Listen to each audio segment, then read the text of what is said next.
picks and bans are ready for you. And I agree, they're going to need that mentality from Polar Bear Mike here in these picks and bans, because it's felt like a lot of these games have been dictated by these picks. As absolutely. We've seen such a shift, like we were talking about, between Artio not being picked or banned game 1, prioritized in game 2, even banned away in game 3 already. We're seeing Eunited picking first after losing that last game, and that's been the theme as well for these two teams. Whoever loses wants that first pick. I like the first pick choice out of Eunited again. I also like that they're committing to this same Ratataskor ban. That is a ban that I just don't believe Luminosity should be permitted to play. Mask has shown way too much proficiency on that god.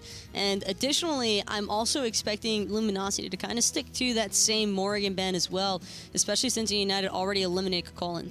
That's what's been the trouble with your second pick here so far. You kind of got to ban away that Morrigan because it's been just that good for him so far, and that's what LG do, banning it away. But that leaves Hu Yi, who's been a priority pick this set, available for Eunited to take. Between Europe or North America, it's so refreshing to see a different stylistic picks and bans. Ho Yi, not your general first pick, first ban, but against these two teams, really respecting both of these hunters and what they're able to do with it, considering how fast the jungle clear is by himself. But that's the fun part about LAN, at least from my perspective, is that you don't really get to see what people have been considering the meta picks throughout a season. You see what teams know is another team's strengths and weaknesses really being used against them. In this case, Eunited, they want the early pressure, at least from the hunter. They want that possibility of the flex option. And Luminosity, again, with a very smart response between the Fafnir and Serket.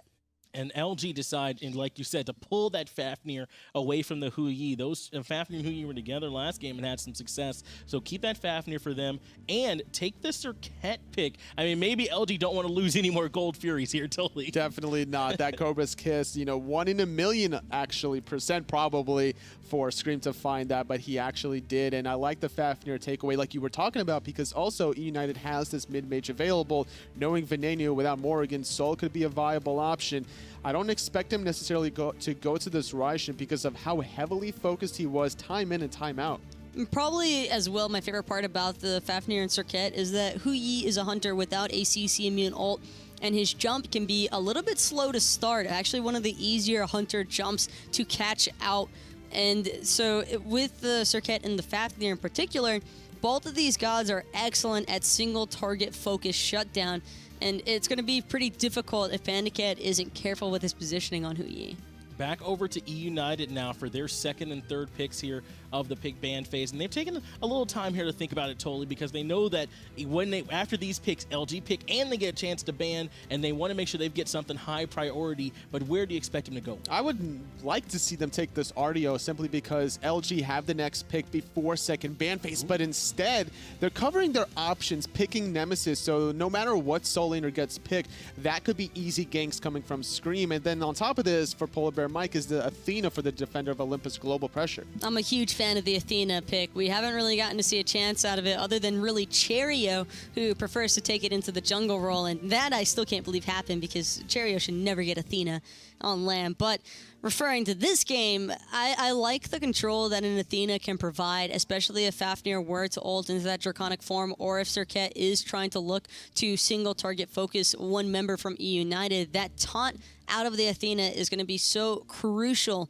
for preventing a lot of that follow-up. It's also going to enable a lot of follow-up for Eunited, simply because the Ho Yi ricochets will start bouncing around walls off of the Athena taunt. And not only that, this is going to allow Veneno to play almost anything he wants to. It's so easy to follow up an ability off of that Athena taunt. The picks and bans kind of picked up in pace there after the Athena Nemesis locked in. Hercules snapped up for LG, and then Eunited turned towards Barracuda with the Jingwei and Kurnos bans as well. Kurnos could even be for Rubasco, we saw play it real well, but Jingwei, something that Barracuda's been really favoring here lately. And I think the reason for that as well is just because there is a bit of a safety net anytime you're playing with the Jingwei, particularly against a Nemesis who wants to be able to have that chase down pursuit. You get so much movement speed out of using your ultimate on a member that you don't want to watch them just float away to safety like a Jingwei can. You're speaking about mobility, and I wouldn't be surprised. I was about to say Giannis potentially for that mobility purpose, but Luminosity's Baskin taking the Ryshan. The damage is there between the Serket and Ryshan. That could be an opportunity to try to blow up the Athena. And they're going ahead and take the Raijin here, so save likely the Hunter pick for Barracuda till later. Back over now to Eunited, who already had that Athena Nemesis there on their team, so they've got a few more options available to them. Poseidon was banned away by LG, so that's something that they won't be able to take to the mid there for Veneni. Really worried about the cripple, preventing Aquarius on the Hercules from doing his wombo combo. There is an Uller possibility, I believe, for Barracuda here. LG has been banning away the Uller, at least they did in the first 2 games. They banned that away from Panicat, but recognizing that it was a Huyi selection first and foremost, and that I'm anticipating to be for the mid lane because Hachiman is much better in the duo.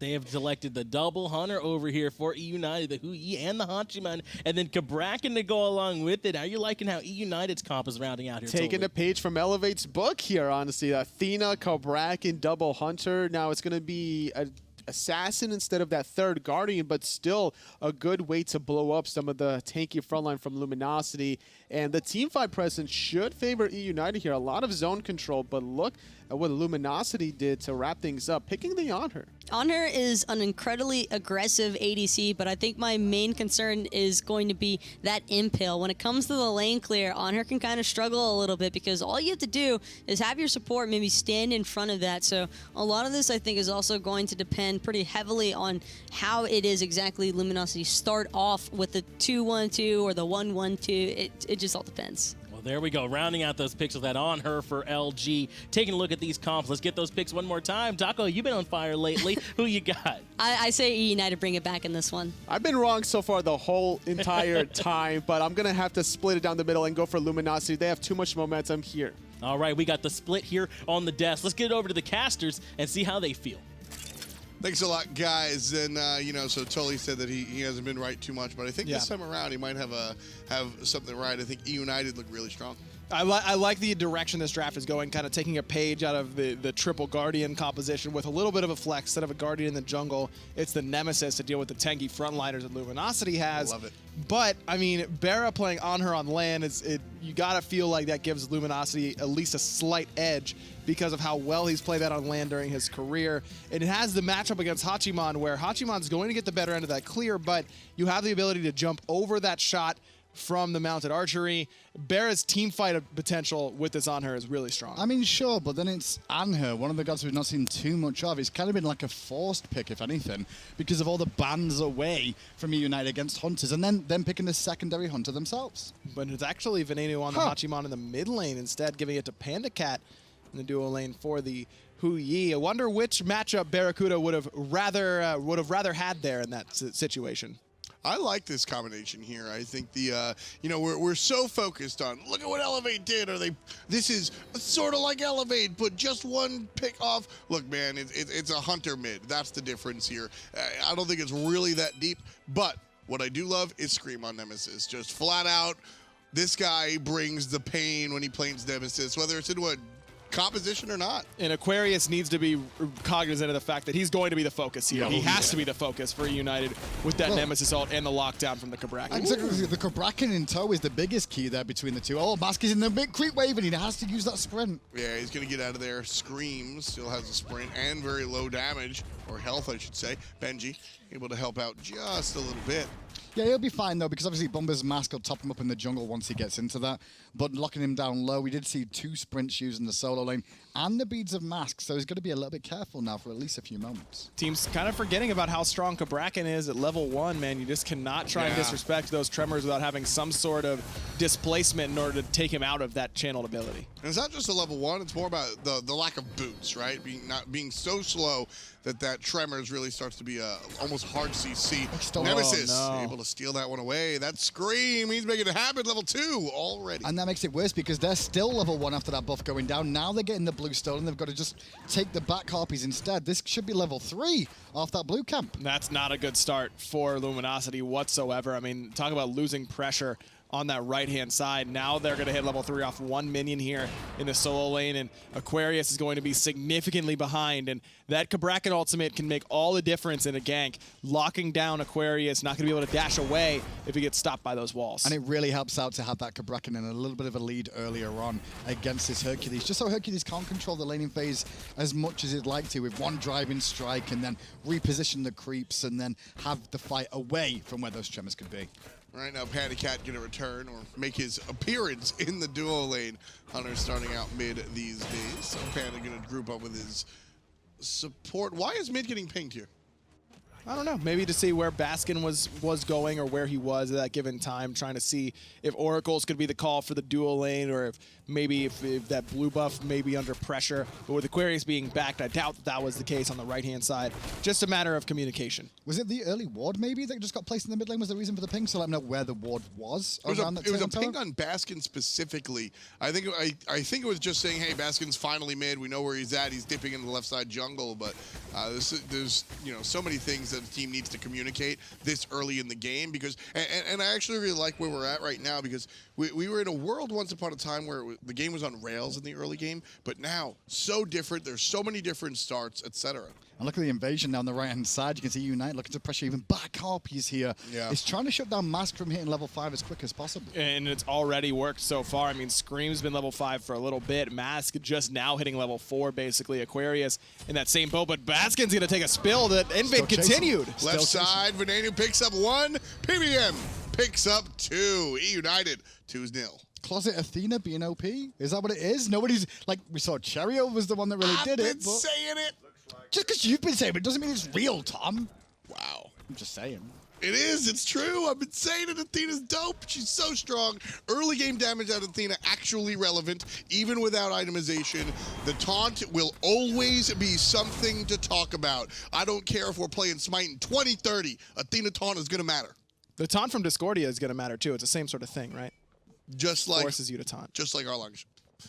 Oh. Because it makes you do VET.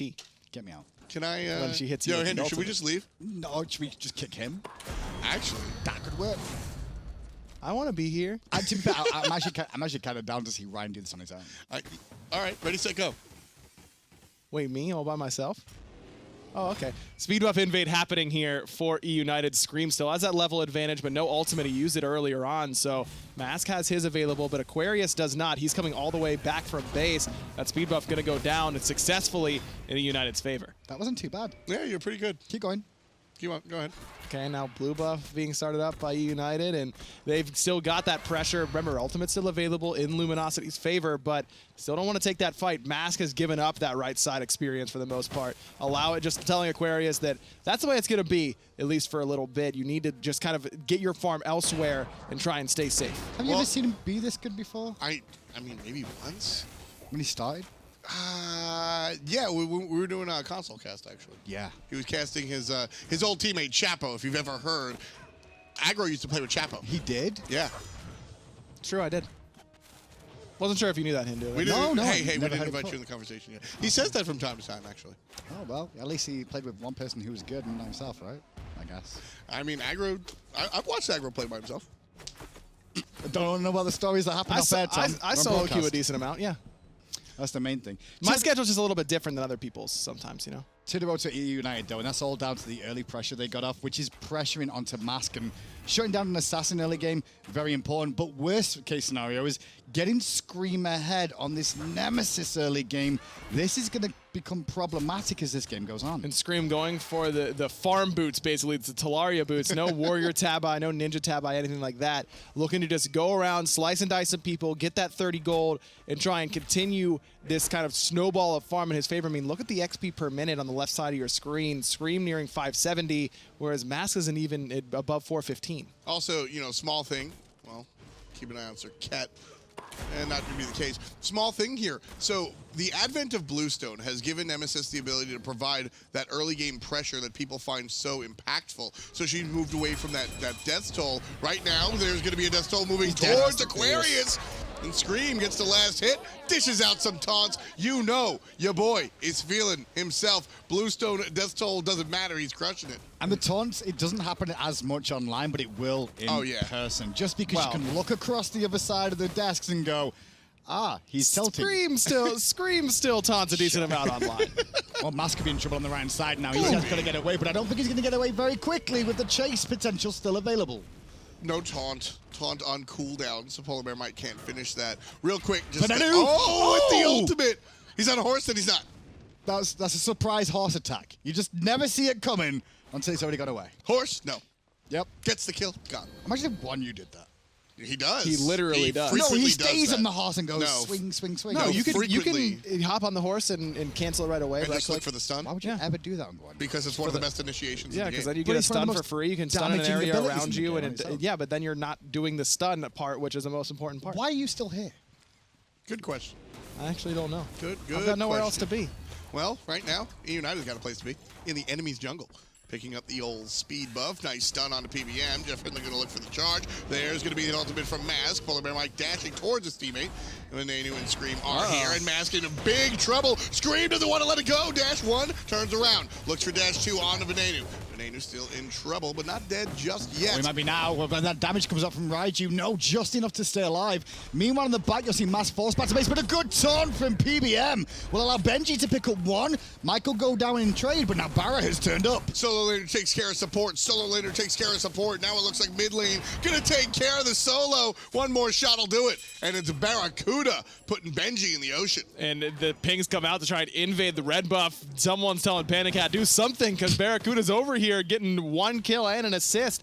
But Panda went to his own red. Red wasn't even available for Luminosity, and a great rotation from Barracuda off a very extended engagement there on the right side. Not enough stacks for the solo Gold Fury attempt. If this whole engagement happens 1 minute later, I think we might see it. And this is where it comes down to the difference in builds between the hunters. Throughout this whole set, it's been Barracuda rushing Devo gloves and Panda Cat going boots, and there's been no payoff for Panda Cat doing that. He's fallen behind in the stacks and power department because of that. So this game, he says, all right, I'm going to do that this time. I'll rush the Devourer's Gauntlets. And Barra builds boots and rotates where Panda Cat cannot because of the boots difference there for Barra. That's how you take advantage of the type of build path you want to go for. Really, really heads-up play by Barra. It's also because he's playing Anher too, and Anher is the king of the jungle for a reason. Those pillars, the impales into the walls, because they're able to do that so often, you want to get to these team fights in the mid-early game stages and try and make an impact. Well, isn't he the king of the jungle because he's a lion? And that's like what they are? How dare you call hometown hero John Salter a liar? No, a lion. He is one of the most no, like the honest animal. people No, like on I've her. ever The met. No, Tom. Just 1 second. If you just listen to what I'm saying, He's it's actually so truthful. The character that he's playing on her, the god, the Egyptian god of war, is a lion, and that's where that king of the jungle thing happens. Killer Impale goes off the mark. Here comes that taunt. And Panda Cat, he's in trouble. That's a bigger cat. Barracuda finds the knockup, finds the basic, and he's as honest as possible with that kill. Mask on the way around the corner, though, and I don't think Polar Bear Mike knows what's up until it's too late. They won't even need the ultimate out. Mask there to pick up the kill. 2 in exchange for 0. And honestly, a lot of that was down to seeing Panda Cat beads and continue the engage. Love that play from Barra. I mean, it's not often anymore that Barra and Jeff get to have a good old, honest to goodness 2v2 in the duo lane. But even without that, they still have it. I mean, those guys are played together for so long. And that's just Barra making the better decision there. And the accuracy to immediately go for the Desert's Fury. I love the immediate reaction from Jeff Hindley to transform as well. And Panda Cat thought they would have enough damage to blow up Jeff before he died himself, but ends up just baiting PBM into a bad spot as well. Tell you one thing I'm looking forward to at Heroes Expo, though, is the potential of seeing Jeff and Barra versus Jermaine and Dardes. That could be really big. I said it the other day. I said Jermaine and Dardes is the Jeff and Barra for the counterculture. It's like they're sort of like the dark ends, the new guys, right? They're a little bit edgier. Aquarius. Not going to get out of that one little bit. As soon as the walls drop down from Benji, you know it's good night, Sweet Prince. Okay, that was actually sick from Benji because he starts channeling that ultimate and then twists it to follow Aquarius' driving strike to make sure it cut him off. Gold Fury aggressed on, taunt on Jeff Hindla. United with the retreat. Luminosity just going to pick this up and It's steal gone. it. The pillar's going to block it up. Luminosity get the Gold Fury. United going to kick themselves for that one. Definitely a small mistake there, although the good news for United, at least they're going to get a tier 2 on the right-hand side. Is about tier 2? Well, that's good. It's 11 minutes in. That's why it's good. It's 11 minutes in. Nice stuff. You know, I started talking about didn't get to finish it. The Death's Toll shows you that Scream's going to be a little bit more aggressive than the Bluestone. The Bluestone is like wave 1 pressure with my slice and dice. The Death's Toll is I'm just going to basic attack and heal up. Well, this is good and bad for United. Now, it's good because of plays like this, where they get to go do Portal Demon, and there's no way LG can try and contest because they don't have any towers to run to on the right-hand side of the map. The problem, though, is Aquarius should just sit right around where he is and not really push that wave up very far. Allow the wave to come all the way down, force Benji to go all the way towards their base, and then you can try and pick him off with help from Mask there. It'll be hard for United to try and close that gap and get there in time. And speaking about Dodders and Jermaine a little bit earlier about the 2v2, well, that's kind of something that Elevate did once upon a time against Ataraxia. They took a tower early on, but then Ataraxia just froze the wave. So now you can see Aquarius maybe just freeze the wave there, deny Benji some experience. It does allow him to rotate a little bit more, but he still wants those levels. He's only level 13. He's already 2.5 above. Sure, but that'll He's turn straight. into 2.5 behind if the wave keeps getting froze over and over again. If Aquarius does I can that. see an even. I don't see Aquarius taking 2 levels above Benji just because the tower's gone.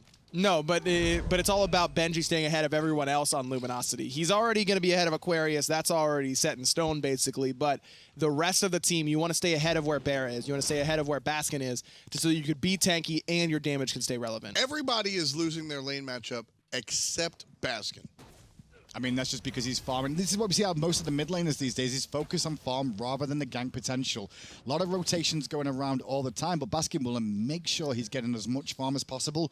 Even though he had that little tumble earlier on, he's still just focused on farm. Very Zeros-esque sort of play here. And then going for the early Spear of the May is something that we usually only see on gods like Poseidon that are a little bit more ult-oriented and tick-oriented. I like this idea from Baskin, really trying to punch through that tankiness that Benji will have because of his lead. I think it's also down to Raiju as well, because like we've seen a little bit more out of that as the taunt does hit onto Baskin here, but love the lack of panic coming out from Baskin as he knew he had Mask with him, and United not really interested in following up. Mike just going to get a bit of a beating, not much as he expected. It was good work. Well, Polar Bear Mike just right there, I mean, that's the defensive driving force. He dodged almost everything, gets hit by the Raiju because it's gigantic, and then gets hit by one stop of the Percussive Storm, dodges out everything else, dodges all the basic attacks, dodges the Earth with from Aquarius right there. Just really nice moves coming out from PBM. And all of that was in the name of making sure that United has enough room to get that speed buff again away from Mask. Mask hasn't had one yet so far this game. He's gone for a Heartseeker, just trying to get some cheap damage that he desperately needs in the early game. Now, it doesn't feel as good because Heartseeker usually feels great in that third item slot after some penetration where you're doing significant damage with that Heartseeker passive, but getting it second here is just Mask trying to get any extra little bit to try and find the burst that he needs. It's almost like the Hunter equivalent of old Igval. When you're behind, you're trying to at least be able to try and even things up a little bit. That's kind of where I feel about this Heartseeker here in this build. Well, old Ichabal did everything that Hunter could want from ahead or behind. I'm sorry, I didn't mean that, Tom. I didn't mean to Come call him on, out. you got to Come know on, you gotta better learn. than that. You gotta learn. You don't say words like old Ichabal or Executioner Or Mage Farm. or mid lane is easy. I mean, but it is. Mid is the hardest role! I don't know. I mean, Zero's just farms all day. All I seem to do mid laners do is farm. Like Baskin's doing it. We've seen somebody do it just this week. His team's getting stopped and Baskin's having And no they've problem. They've got insane escapes all the time. Yeah, look at Hunters that. don't always get insane escapes, do they? No big I'm deal. not engaging in this conversation. Right now, LG's engaging right on top of Baskin. Scream's going to run away. Barracuda gets the kill on a Polar Bear Mike off camera. And that's going to be a big deal because it's 4v5. But at the same time, I think that Scream represents enough of a threat that it doesn't really open the door for Luminosity as much as they thought. You know, this Anher makes me just go back in time to previous versions of Barracuda and Anher. He has always had it in his god pull. He just doesn't pull it out that often. But whenever he does, it always seems to be around the land time. And then everyone remembers, oh yeah, He's pretty damn good at this. Those pillars, so impactful. Anher's team fight is one of my favorites to play with on your team, to watch a competitive player use, because it's so impactful. That shifting sands is one of the most underrated abilities in Smite. It controls so much area. It's such huge. a potent slow, and it does so much damage. Right now, Panda Cat gonna look for that on her. Beads gets rid of the stun. There's help from the third player as Scream shows up. The jump is good, but a better jump coming out from Eunited. Scream with the last hit. 3-0-3 for the young jungler. Would have liked to maybe see a little bit of a difference in the relic usage out of Barry. He could have leapt away earlier. He stayed in, going, I can Aegis the Athena ultimate and still look to fight. Problem was, he didn't recognize Nemesis was around the corner. Big damage from Polar Bear Mike, starting things off. Scream gonna finish things one more time, taking down his direct opposition. Mask says goodbye while Scream says hello. Benji showing up just to make sure that Baskin can't finish off that kill while the rest of United head back to this Gold Fury. 2 Hunters, we saw last game, they can do these quick. And not with the banner as well from a Hachi man. That just helps them both out too. But Jeff's here, and Jeff caused problems last time, if you remember, where they got the Gold Fury LG, because Jeff turned up and went, hey, this time, United don't make the same mistake of dropping it and letting somebody leash, but now they're going to turn on Jeff. I like that control coming out there. Jeff in there, however, he's not going to control much of anything. Okay This now. will give him a jump. He'll be out. Should be safe, although is it going to be a bit of a tricky back to base? Oh, he didn't expect Veneno to come that way. Jeff's dead. Yeah, nowhere to go. No chance to survive. Make your time. Veneno making himself a look good. 3-0-2 for the mid lane. And Benji surrounded by 3, still going aggressive, trying to find Baskin. However, here comes Scream, helping out the solo laner. Aquarius finds the kill with the ultimate, but Scream on top, locked in by his teammates' own walls, can't catch up to Baskin. Yeah, Aquarius can't do that on his own there, but I love Baskin just buying as much time as he can for his teammates to keep Benji in position. Even when Scream came in, you saw him hang around on low health going, still have my escape, so as soon as he turns on me, we could continue. I mean, that's a level 17, a kill onto a level 17 Kabrakan for a kill onto a level 12 Serket. Yeah. That obviously favors Luminosity, especially when you factor in the Mask actually got his speed buff for the first time this game, though it wasn't long for this one. At the same time, I just want the Scream train to keep going. Just keep going. I think we're going to see 5 games, like I predicted it on the way in, but this has been United win a game, LG answer back. LG win a game, United answer back. Does that mean United win the next game? Because on paper, that's how it's gone so far. I think there's. I think when you get to game 5, again, you know, donning my professor hat, my science. But you've not got your jumper, you've not got your sweater on. When your sweater's on, that's when you can be a professor. Yeah, that's Professor F. I mean, Professor you're not F. wearing in the wearing the house. right uniform today, Professor. I mean, is it Fire Giant? Is it Professor Giant? Good it's a read, fire Professor. That's a good, an A+ for that call. He's so hip. Pressure in mid, though, for United now with the Fire Giant. Although, tier 2 on the left-hand side goes down for LG. We killed Tom, that's the main thing. But now the Fire Giant push with 2 Hunters. This isn't going to take long, Aggro. No, it really isn't. Easy. I don't mind the idea from Luminosity to get the towers on the left-hand side, give up Fire Giant, and now kind of regroup and trying to defend the Phoenixes. Wonder if Luminosity is going to want to try and defend that tier 2 on the left, because giving up the tier 2 in mid is more because they don't have anyone in position to try and defend that. Only being down, 6K at this point, 5K, you're not down so much that it's impossible to try and defend against a tier 2, even against a Fire Giant. And the other thing is they have finished off a couple of items, LG. Now, Titan's been online for Mask a little bit more, almost that Spirit Robe finish for Aquarius too.